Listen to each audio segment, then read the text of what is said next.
دو ساکن نویه جیلیکول حال و دوستی که به خاطر غصب کرسی سال 1993 دیرکتور مکتب رقم 11 اویله و فرزندان نابالغ او را به قتل رسانیدند، به 15 سال زندان محکوم شد. طور یاردمچی کلان دادستانی ولایت ختلان ورقی زینالدین بعض پلیس اطلاع داد متهمان ارتق و فیض‌الله و عبدالرحمن تقایف نام داشتند و سپارش مذکور را از زینالدین به خودیف گرفتند. حادثه بیگاه روز 20 مارس سال 1993 رخ داده است. زینالدین به خودیف به زیردستان خود بخصوص به تقایف عبدالرحمن که شخص باورناکش بود همچون رهبر سپارش میداد که همراه زیردست دیگرش ارتق و فیض‌الله دیرکتور مکتب رقم 11 اودینایف میرزا با استفاده از یراق و تشفیشان به قتل رسانند.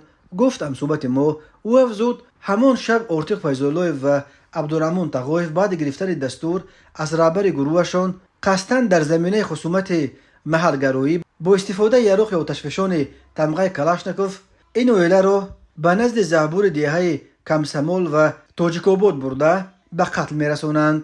در این جنایت این نفران کشته شدند: اودینایف میرزا نوردینویچ سال تولدش 1957، همسرش سال تولدش 1960، سه فرزند نابالغ آنها سالهای تولدشان 1986، 1988 و 1990.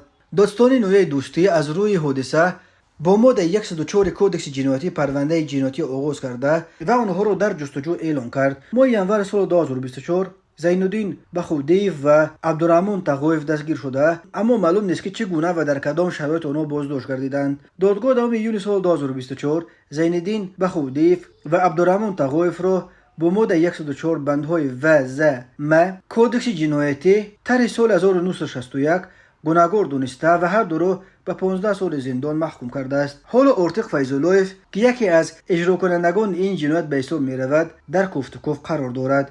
باید گفت که این اولین حالت بازداشت گمانبران و به سالهای گوناگون زندان محکوم کردن آنها برای جنایت‌های سالهای جنگ شهروندی صادر کرده می باشند. تابستان گذشته نیز یک گمانبر کشتار 22 نفر در دهه سربند نویه خراسان از روسیه به تاجیکستان استرداد گردیده بود. این کشتار هم سالهای جنگ شهروندی رخ داده است.